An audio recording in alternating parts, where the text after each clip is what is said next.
Fools. Speaking of getting run over, let's talk about the book. Evan, you want to lead us in? Welcome to Bibliofools, everyone. Welcome to Bibliofools. We Welcome bantered. to Bibliofools. God damn it! Welcome to Bibliofools, everyone. Take it again. Take it Alright. again. Go. I'm gonna take a beat. I'll be back. Oh, did we make him mad? Yeah. He's back. Welcome to Bibliofools. Thank God you took that walk. Dumbass. Oh, no. Let's just jump in. Let's jump right in. I need... What do you need, Kyle? What do you need, buddy? You have to explain what we're doing. It's a podcast, Kyle. Welcome to Bibliofools, everyone. I'm here with Kyle Dunshee and Mikhail Rowe. How you guys doing? Good. Pretty good. Chilling. Is that a poppy? It is a poppy. There it is. The sponsor of our show. Unofficial Sponsor of our show. Incredible. There. What flavor? Coca-Cola. I Or don't classic think it Cola. says I that. don't. They can't. It What says is it? classic cola. I don't know how they made it taste good. It is incredible. Poppy.com/Bibliofools. That will Yes, take you we're- nowhere on the internet. We are just deciding that we're being sponsored by them. We are. And Whoever's editing this, good luck. that's Evan. Huh? I'll be honest with you boys. I am underslept. I'm sorry to hear that. We need you. Yep. All right, jumping Okay. in. A reminder of how this works. We read books, and then we tell you about the books so you don't have to read them. But you can say to all your friends that you know about the book and that you've heard it's good from guys that you trust, which is us. Because you say you like books, but you don't. You like scrolling TikTok. But after this hour, you may feel enlightened. If you're anything like me, after this book, you're going to feel incredibly angry and disturbed, and it's going to keep you up a lot because it doesn't make any sense. A little spooky. I actually found it was a lot more heartfelt. I thought this was a do not read in the dark type thing. But no, I found that I enjoyed it much more. So, Evan, what are we talking about? Mikhail, what are we talking about? We're talking about Dead Mountain by Donnie Eichar. And it was a book written in like the 2010s. Dead Mountain is the story of the Diatlov Pass incident. I would show you my copy, but it's on my phone because I only do the audiobooks. And that's okay. Dead Mountain investigates the Diatlov Pass incident. There was 9 hikers who mysteriously died in 1959 Russia under Wait, hold on. baffling How is it conditions. pronounced? Did I you thought say it was- Diatlov?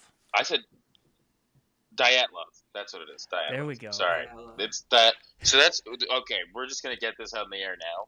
It's a bunch of old school Russian names. I listened to it, and the whole time I was just panicking, knowing about the podcast because I was like, I've heard them say this correctly 50 times, and I'm not gonna be able to do it because I'm a dummy. This is why I read the book for you, so you just know the barrier to entry on this novel. I got through it, so you can get through it.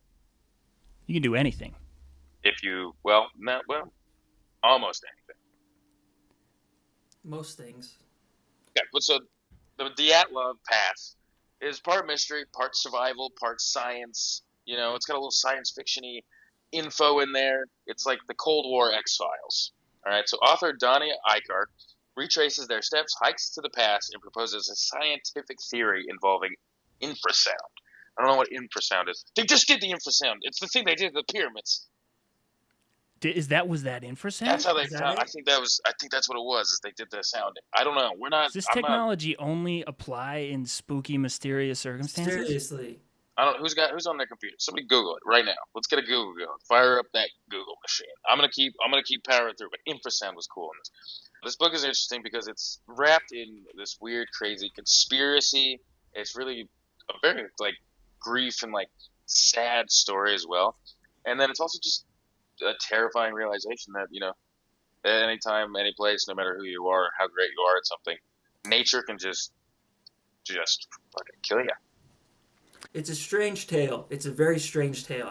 And I'm just like, what happened? Like, what? This is such a weird, freaking thing. What happened? And so I'm glad you recommended this book because Donnie does give us some sort of pretty solid conclusion to what happened to them. But it's a weird, bizarre thing. Yeah. There's a lot of books and movies and like man versus nature, familiar theme, but why is this one super freaking weird? So the story is they were led by Igor Dyatlov, who now the pass is named after. And it was 9 young hikers who go in the Ural Mountains. And they were all very experienced, they were very fit, and they never returned. So weeks later, they were found with their tent slashed from the inside. Their bodies were scattered barefoot in the snow with massive injuries and no visible actual trauma. But they had injuries like the equivalent of getting hit by a bus. They had radiation traces, and one of the women was missing a tongue. So now, even decades later, and even after talking to one of the survivors, who also ends up being a conspiracy theorist, they have no idea what actually happened. It's all just conjecture. And I think a big part of it is it was under the Iron Curtain as well. I think that's one of the reasons that it's stood the test of time, is because that happened in Cold War era Russia. So like they just hid all the information just kind of got just wrapped up in their weird communist bullshit. Yeah. It's so I think you guys were mesmerized by like his nice prose and storytelling and getting you like all close to the hikers and stuff, because I never got happy during this book. I never at any point was like, oh, good, now I understand, because the bodies don't make any sense. And I know I'm skipping ahead here. We're gonna get to like what he thinks is the most likely scenario for how this happened, and that scenario still counts on a lot of things happening, like that don't make any sense at all. It falls apart immediately. Yeah, I'm so angry, and I can't. When I think about it, I get mad because there was 2 bodies found near a pine tree, and they were dressed in just underwear, and they were barefoot, and they had lit a fire, and that fire burned their hands. But then they were found like not with their hands in the fire; they had like rolled over. So that means they burned their hands while they were alive, and then like rolled away from the fire and then died of hypothermia. Like that has to have happened. And then it doesn't make any sense. There's a lot of weird stuff. Before we get too far into it, a little fun fact about your old pal Kyle. I took my first steps in Russia. That's where I first walked on Earth soil, was in Russia. So I feel like I'm kind of an expert here. What are you, fucking Nazi? That's not where they come from. Sorry. No, I did take my first steps in Russia, and I don't want you to hold that against me. But I just thought that was interesting. There's not a lot of interesting things about me. That is one of them. Why? Yeah, what were... Excellent question. My grandfather was in Russia, and they took me as a little baby, my parents, to go visit him. And that's when I first walked.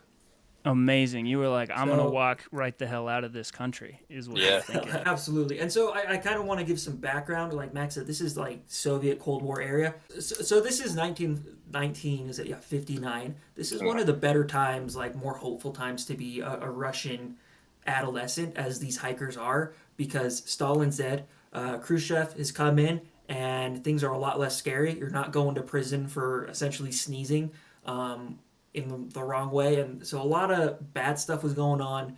It's not happening anymore. There's still sketchy stuff happening, but they're in this weird, beautiful transition where, you know, there's a lot more freedom in Russia, and you can't go to jail and be shot for being an engineer. And so these are all very smart, bright people, and they're all avid outdoors people, and they just have like a really bright future ahead of them, and that's what kind of makes this so sad, but also mysterious. Yeah.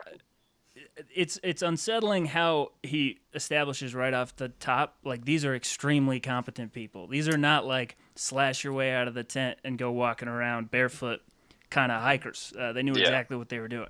These people are the best of the best. Really. And so like the leader of them, and this was helpful in the book, the first thing we see, Igor, the first thing we see is all their photos and their names. And so the leader is Igor, and he looks like a young freaking Matt Damon. Like, I didn't see any of the pictures of him, so this is news. Igor, in my opinion, looks like a young Matt Damon. He's a stud. Or Jesse Um, Plemons. I feel like So Jesse Jesse Plemons looks Plemons. like, yeah. yeah, okay, yeah.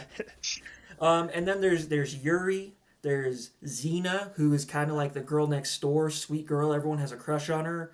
There's Yeah. Alexander. There's a bunch of Alexanders. So there's two girls, a bunch of guys. One of the girls is so experienced. She had been on a previous trek and someone shot her in the leg on accident, Yeah. and she was fine. Like she's And like, she was oh, I just can like make this chatting work. with them the whole time, like as they carried her So out. like, I thought that was awesome. yeah, these are not people who like don't know anything. These are very experienced, healthy, young, robust Russian youth That that this sometimes happens to. accidentally shoot each other in the legs.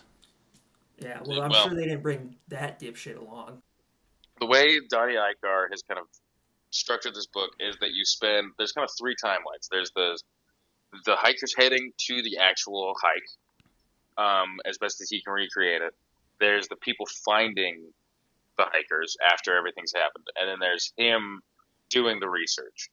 I thought that whole structure of it made it very cinematic and easy to picture in your head, because every time you cut between one of these different timelines, you're coming in with more knowledge. So it starts with them actually like finding the bodies, and then it cuts back to him traveling to Russia for the first time.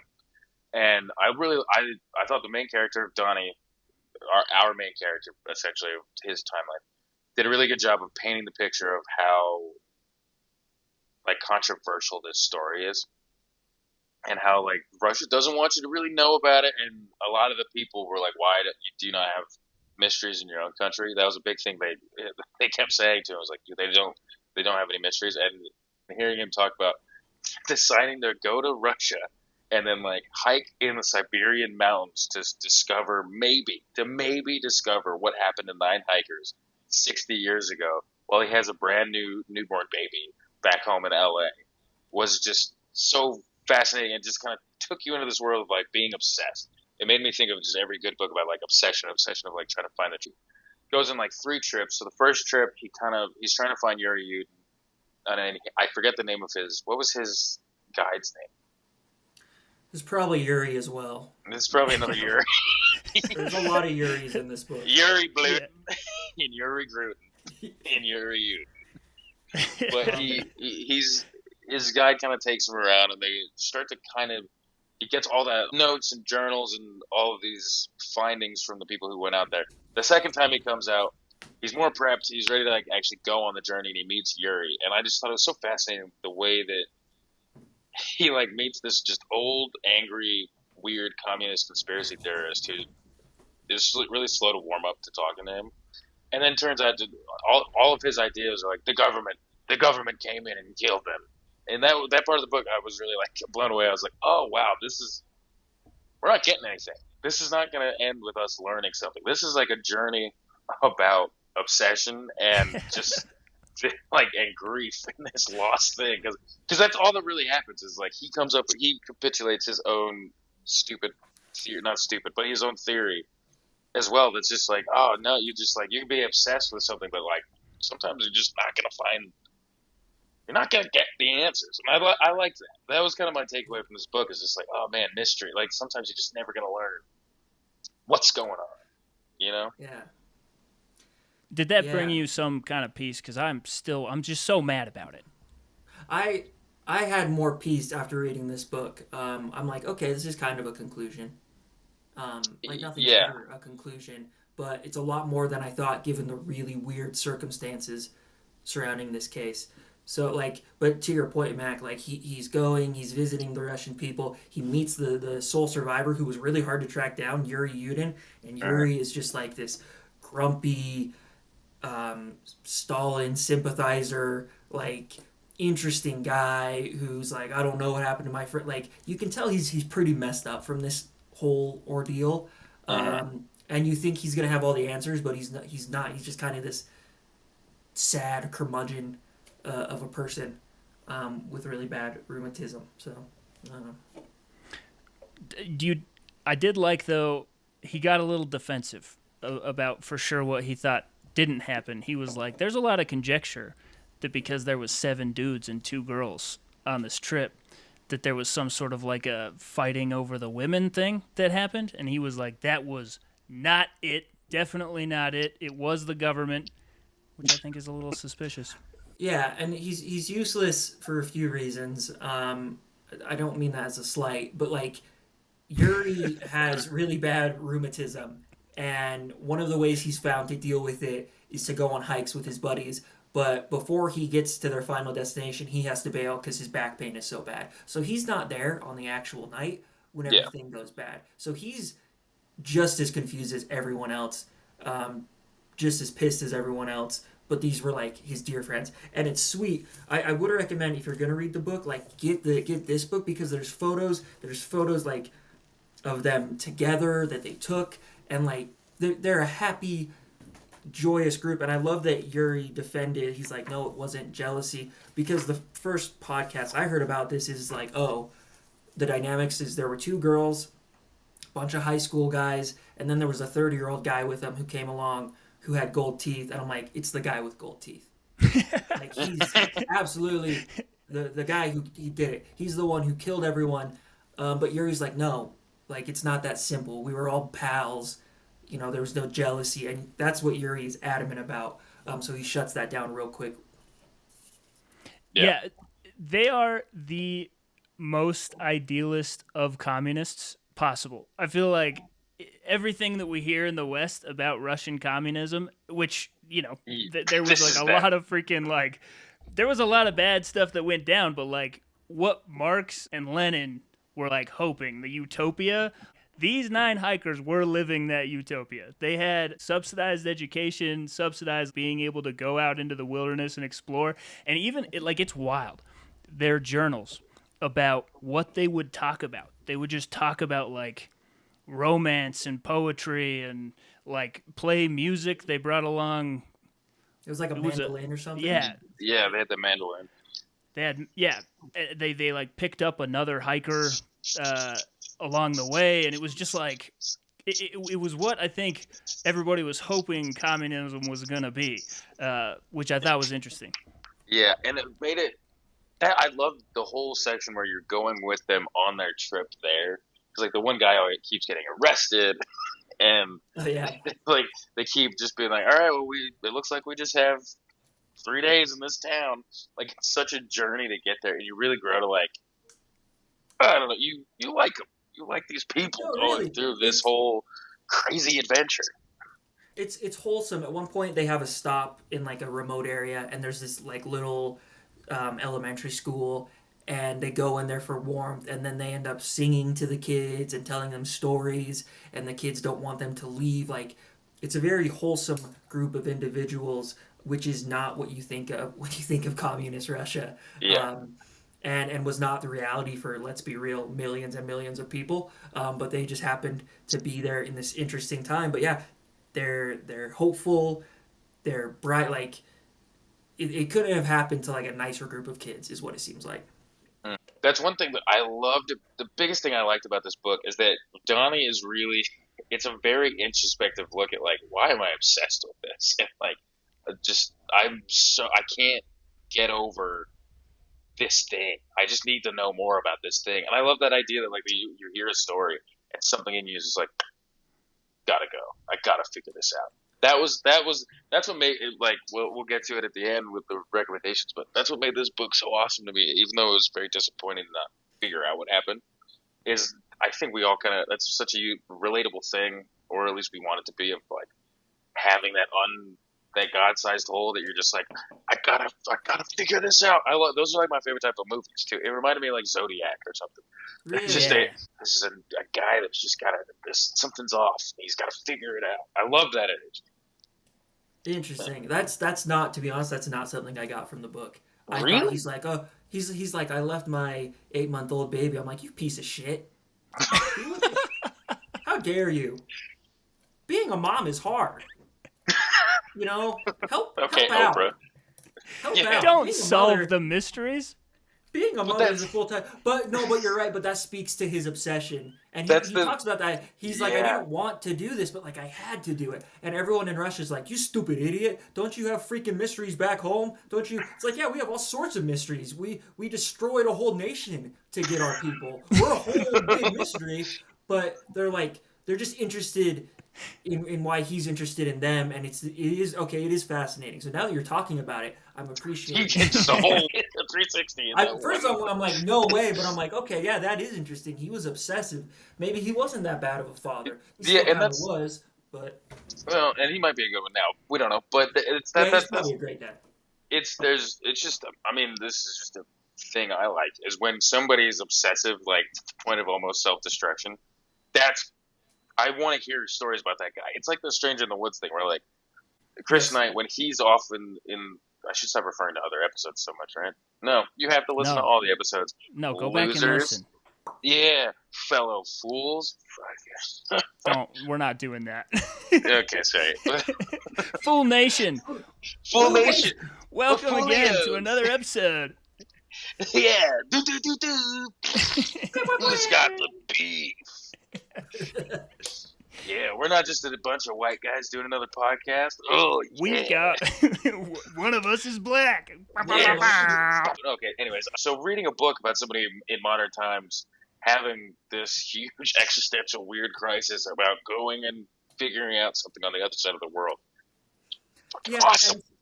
And something that has been like pretty thoroughly researched. Like he kind of came to this late in the game. So I think another like there are people in Russia who like the guy he's staying with is like president of the Dyatlov fan club. Like people have done their research, but it is interesting that he's like, I'm just some dude from across the world, and I think I'm gonna be the one who helps solve this. So it is really interesting. The least suspecting guy. The thing I was thinking the whole time is I want to go there and then just stand there and see if I can figure out why 9 people would just suddenly go insane. You know? And the crazy thing is like that intrusive thought is like one of many. Every time I read anything or hear about anything, I'm like, I want to know about that. I want to go there, do that.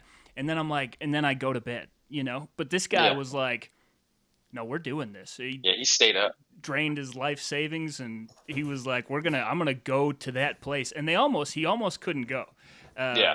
They were like, we're not hiking in there. That's crazy. And then they had to take snowmobiles, and he was like pissed that that he didn't get to like walk in the footsteps of the Dyatlov hikers. And, it'd be a different book. It'd be a book about a dead guy.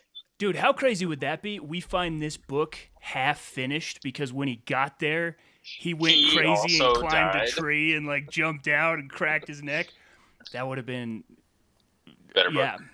Then we'd be going. I wouldn't be able to handle the suspense. I'd be going. And then we'd go and we'd abandon your collective families and my girlfriend and her cat. And then I'd bail because I have rheumatism, and then you guys would die, and I'd be like, boo hoo, my friends are dead, and then someone would visit me later, and I'd be like, the rest of your life you'd be like, it wasn't a sex thing, you guys. It wasn't like about that at all.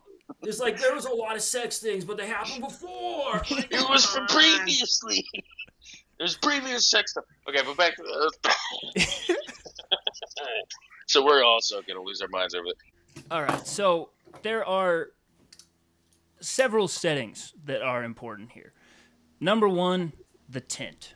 So the tent was found partially buried in snow with a large slash cut in it. They analyzed the fibers of the cut and found it was slashed from the inside. Supplies, including their clothing and their food, were left behind in like great condition. It's like somebody was just right there. The only thing weird or out of place is that there's a slash in the tent. Other than that, they could have been just right there. There were footprints leading away from the tent that showed that some members ventured out barefoot. So they were barefoot when they left the tent. Minimal clothing. It was sub-zero temperatures. They're in the middle of the cold, like this is on the border of Siberia, which is like the coldest, most miserable place on Earth. So that's the tent. That's what they found there.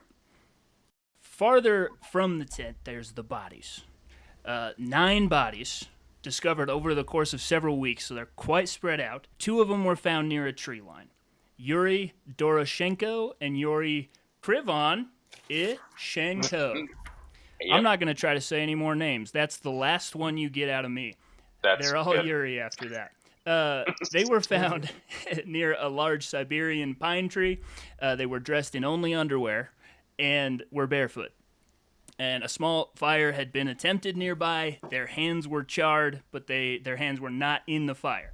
A tree had broken branches up to 5 meters high, so one of them had to have climbed it. And then there was some evidence that one of them had fallen out of it as well. Between the tree line and the tent, so kind of halfway between, there were 3 bodies. Igor Dyatlov was one of them, so the leader was found clutching a tree. Their positions suggested they were trying to return to the tent, but succumbed to the cold on the way.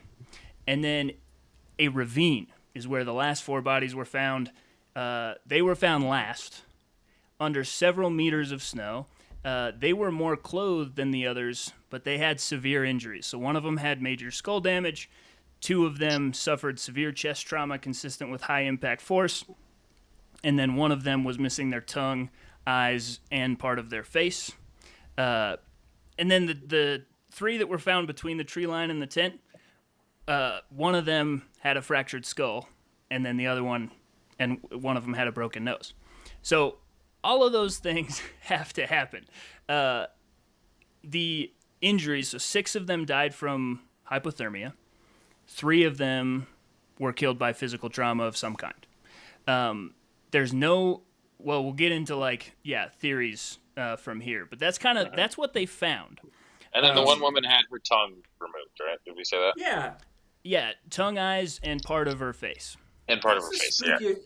That's the spookiest part to me is sweet Ludia, who is the one who got shot and just walked it off, is missing her tongue and her face and her eyes, and it's what the hell is going on? You read this and you're just disturbed and you're confused, and it's freaking bizarre. And the people discovering this are also as equally confused because they figured out it's not from an animal either. They thought maybe a bird or something had picked at her, rats or something, and there's no animal bites, I think, or something like that. And there's no other tracks saying implying that someone forced them out by gunpoint.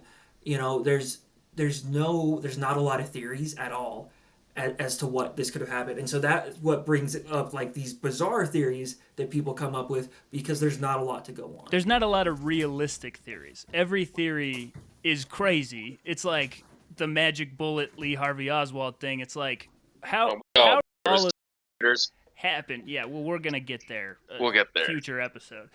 There was 2 shooters and one of them was his nephew. He was aiming for the worm in his brain, and he got it. I gotta shoot the worm. It's killing my uncle. It sounds like Nick Nolte. I can't understand a word you said, but it's accurate. I gotta shoot the worm. It's gonna kill him. I'm married to Cheryl Hines. She was on Curb Your Enthusiasm. My wife's hilarious. I ate a bear in the woods. You know what? Yep. I hadn't thought until now the likelihood that RFK Jr. killed these 9 people, but now I'm thinking that lines up.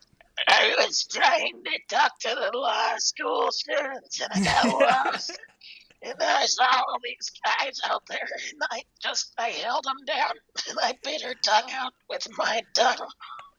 I warned them against eating the processed food, but they did it, and it made them go cuckoo. But no. They were losing it, and I had to stop them. I had to put them down. Okay, and that's just what I did. I took those kids one by one, and I stopped them. Some of them got away. They were fast. I was faster. Yours is actually scary good. Oh, I'm so sorry. We might have to cut some of that out. No, we're keeping that entire thing. That's what about. McIsland has ruined his larynx. Oh my god, I'm not gonna be able to talk right again. Okay, but so it's crazy what happens to these people. Somehow we're gonna get back in. Okay, it's because what happened to these people. Here's some of the I'm going to go through some of the conspiracy theories. Tell us about the conspiracy theories. We're gonna talk about the conspiracy theories. I lost it. Okay, so one of them is there's military experiments where they stumbled on some sort of military secret thing, and then the military killed them. That one doesn't make any sense because A, there would have been tracks all over the place. Like, there's no way that there'd just be a bunch of government people, and like you said, there's no tracks of them getting let out with a gun. B, it's been like super hard to hit. Like, they had injuries the equivalent of getting hit by like a car. Human beings can't create that much force from just like hitting somebody with the butt of a gun, you know. And then there would be obvious signs, there'd be imprints from the gun, whatever. So that one doesn't make any fucking sense. Also, C, the Russian government has never done anything sketchy ever. So that's that. Implausible. It doesn't make any sense. They're it was the not gold the standard. This is one of my favorite ones. People think that there's a chance that because the Mansi tribe calls it Dead Mountain, right, in their language, and so the Mansis are the natives. They're the people. They're the only people who hang out here.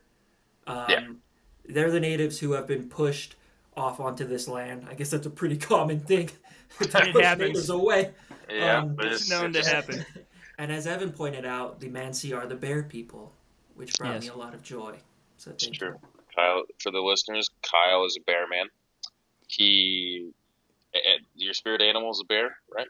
My spirit animal is a bear. I think he is a spirit. His spirit is a bear, right? It's quite possible that Kyle is a bear trapped in a man's body. And there's like a few bears out there, and I'm their spirit animal, so it goes both ways. Yeah, maybe at birth, you and a bear touched fingers as your souls were going into each other, and you just kind of traded a little piece, and now you're part bear, part man bear. I'm not gonna pretend like I know how it works. I just know how I feel. Hey, you were born like this, and you're never gonna change. Is it a part of you as a bear? I put a bear in Central Park. I killed a bear. Now it's in Central Park. Kyle's part of the bear. I'm gonna kill Kyle. All right. My favorite thing is that they think a group of Yeti or possibly aliens killed all of the hikers. This is it makes no sense. There's no proof of Yetis. They couldn't figure out if there would be tracks. There would be claw marks. It was clearly not an animal, but somehow some idiot probably on Reddit got a hold of this story and was like, I know what it was. Guys, I know exactly what this was. Mom, not right now. I know what this was. Bring me the chicken nuggets later, Mom, because I'm cooking. It was a Yeti. I also thought this theory was stupid, and then I remembered in high school we read a book called The Way Back about prisoners of war escaping from some sort of area near the Himalayas, and we're reading this book in English class. Like it's a book for and so you're like, oh, this is fascinating. They escaped, all about World War II, and then in the middle of this book they're like, oh yeah, and we saw a Yeti. You guys remember that? Yes, 100%. Say that. Yeah. The movie is The Way Back. The book is The Long Walk, and it's occurring to me we got to do that one because there are Yetis in that region. So allegedly, it's also a bunch of criminals who are trying to sell a book. So I don't know. But no, to your point, Mac, I like how someone's just like, it was obviously Yetis, Mom. Duh, Mom, get out of my room. Get out of my room. You just don't get it. Don't touch my waifu pillow! That's my girlfriend! Wife? What is waifu? Ooh, you got an internet rabbit hole ahead of you, bro. I might skip that one. It's your guys' immediate reaction. It's porn. I know it. But then the other one, the last theory, and this, I think this is dumb, is that they were killed by just criminals that happened to be there. But there's just clearly not any. An outside human force is super unlikely because this was an insanely hard place to get to. So that's my biggest one is like, I don't think it could be like Siberian prison camp survivors who like ran into them and like tried to jump them. Like it just doesn't make any sense. Yeah. So a couple of other things is like, in the official report by the Russian government, who was super duper credible and like trustable at that time. And they're obviously the best. Yeah, they're just. They gave us a great president twice, apparently, allegedly. I don't know.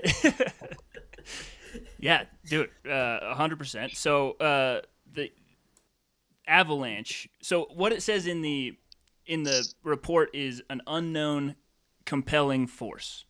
Yes. And so for a long time, people have been like, oh, it's an avalanche. But Donnie's like, I got there and I knew immediately it wasn't an avalanche because it's basically flat. It's a slope, but it's not like a slope enough. And talking to avalanche expert, they're like, yeah, you don't get a real avalanche on a slope that's that shallow. Yeah. So that's why they have a slab avalanche. So it's not as much that like, so it's instead of like the huge ones we know from great films like Mulan.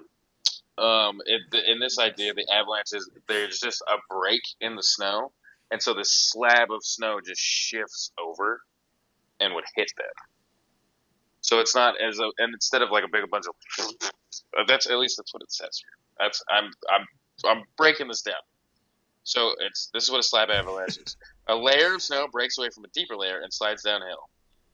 It's the most likely explanation, right? It sounds like a baby avalanche, like a less than intense avalanche. It's more of just like a sudden shift in the snow, where this layer will just kind of move quickly and harshly, which would make sense why the tent was like half buried, and that I did kind of feel like it does make sense because then that would make sense like if this huge slab kind of just like suddenly like hits you. And everybody cuts their way out of the tent and runs, and everybody kind of scatters because it like was so sudden. That makes sense. Well, the problem is some people went out the front door. Oh yeah, that makes sense. There were footprints on both sides, so somebody was cutting their way out the back while people were going out the front. So I think there's a world where somebody had a psychotic break and started attacking people in some way. And then their escape is when they sustained these injuries. That's kind of what my thought was. Is like somebody got like handsy with one of the ladies or something and started like and freaked everybody out, and then they just had to get out. Cut their way out of the tent in sub-zero weather. Because then it's some people you're trying to get away from this person who in the night like starts attacking you, so you slice open to get out. And then the other people go out the door. I was gonna say who's the main culprit? The 30-year-old with a bunch of freaking college kids with a bunch of gold teeth. Yeah. That it seems likely. I don't think it is. It makes sense. It makes sense. But then you look at Sasha's picture and you're like, nah, he wouldn't do that. Well, it's always the ones that you don't think would do it. Another theory though is so I found out what infrasound means. Good, because I was confused. Yeah, so I was wrong. I was thinking of a different thing. So infrasound it creates a vortex that creates this thing called infrasound that is a low frequency sound that causes panic and hysteria. So when you're in the kind of like the area that they're in, that kind of bowl, if the wind blows just right, it will create this hypersonic sound that will make you lose your mind and go crazy and cause hysteria. Which I'm like, that kind of... It's like, that's why it's called Dead Mountain, is because there is like a mound before the mountain they were trying to get to. There's just like a mound, and they were on the side of it. So the idea is if the wind blows at exactly the correct speed, you get a sideways vortex. So it's not a tornado where it's vertical, it's sideways, and it gets spinning. And if that hits a mound like the one that they were sort of like camping on, it could split in two. And so what you end up having is now they're tornadoes sucking up a bunch of snow on both sides of you. It would sound like a freight train, but that's the sound that you can hear. So the sound that's too low to even hear is the infrasound, which is like supposed to induce sort of like a hysteria. So that's where I was like, okay, that kind of makes sense, because they're like, oh, hope there's no avalanche, or hope this is like shallow enough that there's not an avalanche, and then suddenly they're hearing like a freight train and there's snow blowing all over the place because of the tornadoes, and they're like, it's an avalanche, and they cut their way out of the tent, and they're just like, every man for himself, leaving in their underwear. And Like, Igor that grabs kinda two makes people and sense. is like, "Come with me," and they're like, "Oh man, Jesse Plemons." Yeah, and on the way he like punches one of them in the nose and breaks the other's skull. Yeah, that I like had the to have idea. happened. I like the idea that as they're running, one guy like trips and falls and hits his head, and they're like, "Oh no, leave him!" Leave him. And then When the I other one's like, first the guy that's like, "Leave him," and Igor's like, "No, we gotta save him," and he's like, "No!" And he turns, and a big piece of ice domes him, and Igor's just like, "Ah, son of a bitch!" From the tornado. From the tornado. Oh, yeah. god damn. when I first heard this infrasound theory, I'm like, this is the dumbest shit I've ever heard in my life. I'm You're annoyed because I'm a Evan just let me meteorologist. describe this wrong. And he let me describe it wrong twice, Kyle. Yeah, well, good thing Evan is here because I didn't understand it till now. Like, I'm like, I don't understand weather, but that sounds pretty damn made up. Two tornadoes at once? What is this, the day after tomorrow? Where's Jake Gyllenhaal? Where's Dennis Quaid? Hey, where's his son Jack Quaid? I was in a movie with Dennis Quaid. It's called American Underdog. Well, go check it out. But no, I'm with you. I'm just shameless plug. He's in that. That's true. That's a true story. It cuts from a scene of his face, and I'm like, wow, football. It's great. You're like, Dennis. Dennis Quaid. I can't do it. My throat's going to fucking start bleeding. But I can't believe that I described it 2 times incorrectly. And this whole time, Evan's known what it was. And Evan's like, I'm just gonna let him do his best. He's doing a decent job. I'm so proud of him. It You was let me Mac's cook week to write the script, okay? and I wrote it poorly. He wrote it on an airplane going to Florida. He was obviously getting dumber by the minute. I love shitting on Florida, but I feel like if I ever went, I would find it very lovely. It's great down here. It's great. Okay, but let's finish up talking about the book. So obviously, in the end, Donnie Eicher's theory is the slab avalanche. Yeah, that's what he said.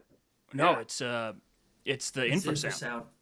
I thought it was his slab. theory. No, he's the origin of the infrasound theory. No, he brings that up, and then he starts... so I misunderstood. That's okay. No, he specifically debunks the slab avalanche. He's like, it couldn't have happened. He talked to experts. I thought that was the infrasound that he. Okay, so it was I'm not writing any more of the fucking scripts, guys. You know what, Matt? It's confusing. There's a lot of Russian words. There's a lot of vowels. I know exactly what happened. I listened to it, and I was listening to it fast, and I heard slab avalanche, and then he was talking about infrasound, and I was like, oh, he must be talking about a theory that doesn't work. I know exactly what happened. Yeah, so how Donnie brings it up like he's like, oh, this could happen.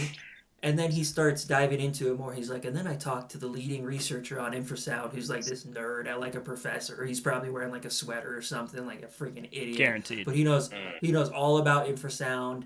And then he just like keeps going down this rabbit hole of infrasound. And the whole time I'm like, it's a stupid theory. What about the Yetis? How come you're not exploring that? That's a sound theory. He doesn't explore the Yetis enough. I think he's too quick on that one. Yeah, I think he looks down on the Yetis, which I think is just a mistake because you got to respect nature. Yeah. So, yeah, he just keeps going down this infrasound thing, and then but the other thing is he also freaking hikes to this point. So that helps him think, oh, this is not very avalanche prone. Like, he gets there, and he's having this weird experience when he's there. He's like, this is where these people died. I'm so cold. I've been taking Valiums because I have vertigo. Like, it's a very interesting journey. Like you said, Mac, his journey is a lot more interesting, and, like, you weren't expecting that when you were reading the book. Yeah, he makes his journey the real story, which I appreciated, because it could have... I'm glad this is the one that I found, because imagine if we just found one of the conspiracy theory ones. I already sound like an idiot talking about this one, but imagine how much worse it could have been. But I to want to your read point, the Luis Elizondo version of this, where the lights in the sky that people saw like a week later are like a way bigger player. Because I felt like that wasn't fully explored. That just he No. blew past that. There I were forgot about lights that. in the sky. Also, the nukes. We didn't talk about the nukes at all. Like in Russia, they were testing nukes, so they thought maybe they saw something they weren't supposed to see. Well, and that was the military experiment thing. It's like they thought maybe they were testing nukes out there, but I just don't think that would make, because I think there was levels of radiation that they found that would suggest that, right? But if that was the case, I feel like it would. That just doesn't make any. I don't. Yeah. Now you're mad. Exactly. That doesn't make sense. Exactly what you're saying, Mac, is like there's this weird radiation element to it. You're like, why is there radiation on their clothes? And then Donnie goes and talks to a radiation expert, and he's like, oh, that's actually like a normal amount of radiation. Yeah. He's like, there's actually not that much mysterious about that. But there is radiation. But there is radiation. But there was radiation. So he debunks that pretty quick. I thought it'd be a much bigger part of the story. Yeah, everything that you think would be big, he debunks, and then apparently infrasound is such a big deal. And then it's like the most random, made up, meteorological, scientifical, MAGA event. Wait, what was that? What was that third What? What was the thing that you just said? It was a Freudian slip. You slipped a MAGA in there. Kyle's out of the podcast. Oh, gosh. Are we going to have to replace you?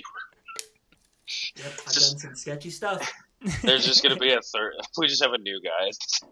We just never address it, but we find another Kyle. You could never. No. You're the sweetest boy. All right, so let's, as we wrap things up, give me your final thoughts and your, out of 10 dead hikers, how would you rate this book? This is terrible. Who's the 10th, dude? That's what I want to know. Where is he Who's at? the 10th hiker? Where is the 10th hiker? Where is the 10th hiker? I swear to God, I killed 10. I killed 10, but there was 9 bodies. I ate one of the guys because I needed sustenance to get myself back to the Manzi village. So then I ate him in full, bones and all. Yeah. So where am I at the end of this book? I'm just like, it was a touching story. I am jealous of these hikers. Not that they died in horrible circumstances, but like wrong with you? everything up until that point, I'm like, that's a good life. Like, they're just outside of like a pub or a bar or whatever it's called, whatever. They're like, one dude just like gets up on a barrel and playing his mandolin and making up a song, and they're all sort of like doing their little Russian, dance around him. Yeah. And I'm like, is that what the world without TikTok is like? Like, when you don't have, like, did you watch Invincible Season 3? Which, my God, that changed me. But, like, when you don't have, like, Netflix and shit, is this what you do? You get on barrels and you play mandolins? Because I'm like, that's beautiful. And then there's the story of this obsessed author, and it's very compelling. None of that makes it better for me that this is an impossible scenario. And when I think about it, it's just like my blood pressure has got to be an unhealthy level. I just get mad because I gotta connect the dots. It's just like, I'll just think about something if it doesn't make sense until I've got a theory. Like, Occam's razor doesn't work here. You can't say the simplest explanation is probably true, because there's no simple explanation for, like, how did this all happen? So I will say it's a beautiful book. This story just makes me so fucking mad, though, that it's like, I'm ending it frustrated. So how many dead hikers out of 10? How many dead hikers? 9. There was 9 of them, and I want to know. No, I'm saying, what would you rate it out of 10? This is a different 10. This is a different Mac 10. knows how many hikers there were. Like, he I might not. That part. We don't know what Mac knows. Nobody knows what I know. You should read it. 8 dead hikers. One of them got out. Okay, so we're thinking about yeah. This is a Yuri Yuden. It's just get out there, get out of there, read it. Okay, Kyle, what do you got?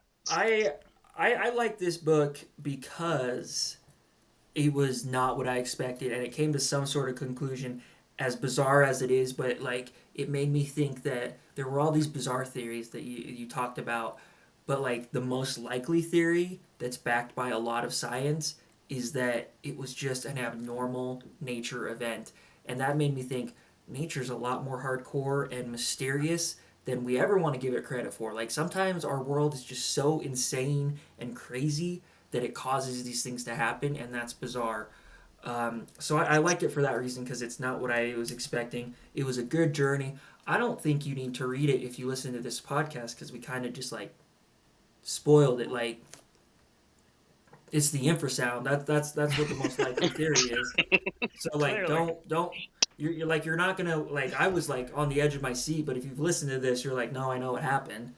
But like, so I would give it probably like 6 dead hikers, because I really wanted Xena and Igor to get together, because Igor had a crush on her, and there were notes that Igor had a crush on her, and I wanted them to get together and have some babies and just have a happy life until the government changed, and then things got a lot more restricting for them.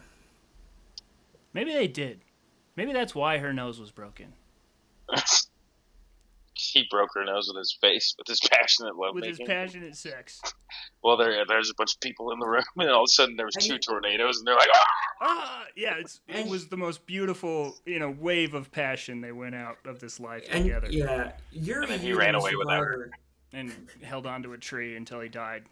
Yeah. God damn it, I hate this story. Okay, sorry, go ahead, Kyle.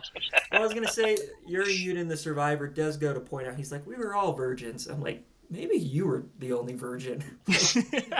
Don't put that on your friends. Same here. Speak for yourself, bro.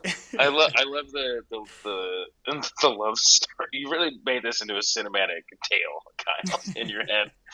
Which we should point out is not present in the book. Not at all.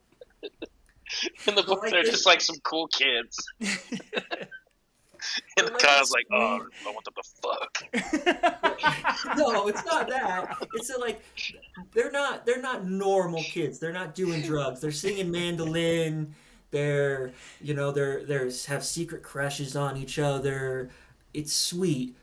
The fact that they all died, like, is not, and that really kind of bums me out. But it's a bummer, yeah. So, like, at the end of the day, this book's kind of a bummer. straight up bummer, dog. I would, yeah. Just to build off of that, I can't. What I should have gone before you. You're just gonna come in here shooting these fucking. No, don't be sorry. This is amazing. I'm just gonna shit the bed. No, I thought it was really good. I'd give it 9 dead hikers. Read it. I think it's. If you're interested in the story of all this stuff, I think it's like a good one-stop shop, because you kind of get everything, and it's just like a very great way to experience and like learn about this, and like it's actually an interesting story. There's like with other books you read, like, or anything that has conspiracy theories, sometimes you just get so caught up in the conspiracy that it's kind of, you don't really take anything in from it. You don't get anything from the book at all. You can't like reflect on it and like think about stuff in your life. And I think this book does a good job of being an actual piece of like art that's also nonfiction, where you do kind of get that. You can kind of sit back and be like, oh man, like, the world's crazy. It has that energy to it, which I appreciate it. It's frustrating. It is annoying that we will never know what actually happened. But you're not supposed to know everything. I think that's kind of the moral of the story. Like, some things are just going to be mysteries forever, and fuck off. Yeah, and as you've pointed out, Kylan, which I appreciate, is there's a lot more layers to it. There's the author's layer. There's like the recovery effort. It's not the longest book in the world, but there's like a lot that goes into it. And not to sound like a complete moron, but I liked how many pictures there were in this book. I didn't get a single picture. I'm pissed. And that bums me out. There's quite a few photographs, which makes me think, man, Russia is depressing as hell. But like you really kind of go on the journey with these people, and it makes it like a bittersweet thing because you see all their hopes and aspirations, but then you're like, you guys just like died in this freak weather event. You just freaking died. But that's the beauty of life, you know? Wouldn't you rather like live a life where it's like, oh man, we went and we did something awesome. We were trying to do something awesome and then something crazy happened and nobody will ever know what happened. Or would you rather be like, I was pooping and I pooped too hard and I died from a heart attack. Oh. I don't want to go that way. The second one sounds terrible. Yeah, but I'm just saying, like, they went out that's so cool. I would rather go out in a cool way than, No, 100%. I was in my bed and I saw something scary and my heart blew up. To your point, Mac, every time I'm sitting on the toilet and I feel chest pains, I'm like, get out. Like, this is not where I'm dying. Okay? Yeah, I don't even wipe. I just stand straight up and walk out there. Just... I stand straight up, and my wife is like, go wipe, damn it. Like, we got to pay for this reason. Oh, you have a bidet? I do have a bidet. Oh, Let's go. That's Evan, amazing. Evan came, I kind of need one. Evan came to my house the other day, and I was really mad that you didn't mention my bidet. Yeah, what's up with that, Evan? Well, I mean, Evan will leave you out to dry, as we found on this podcast. Yeah. I did that shit on purpose. I was like, I'm not gonna say anything about that fucking bidet. How dumb can I make Mac sound? Bidet. Hey. Like, fuck your bidet and Mac, infrasound, I know what it is.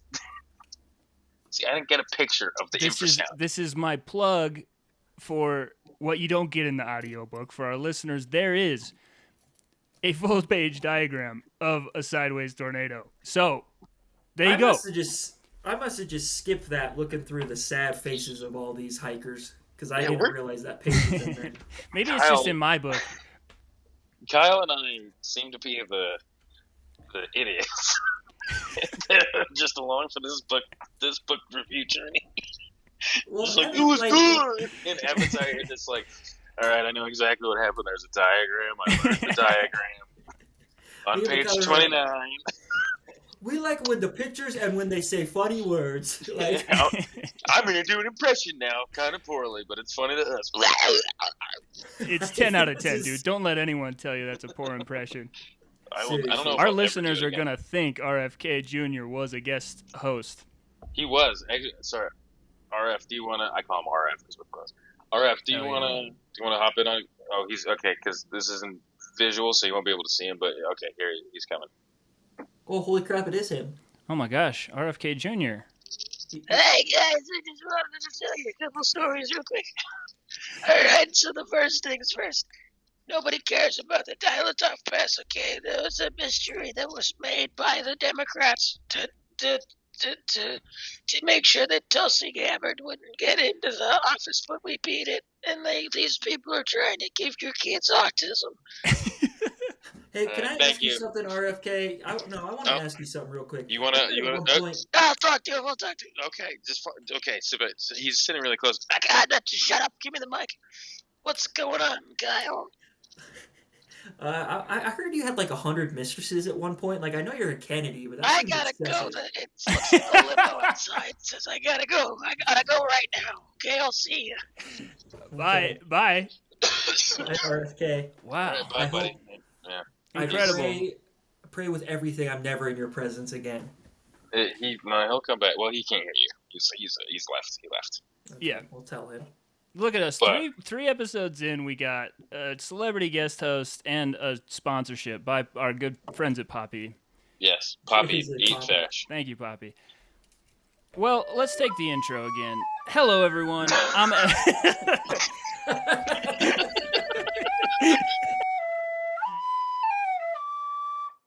You can leave now.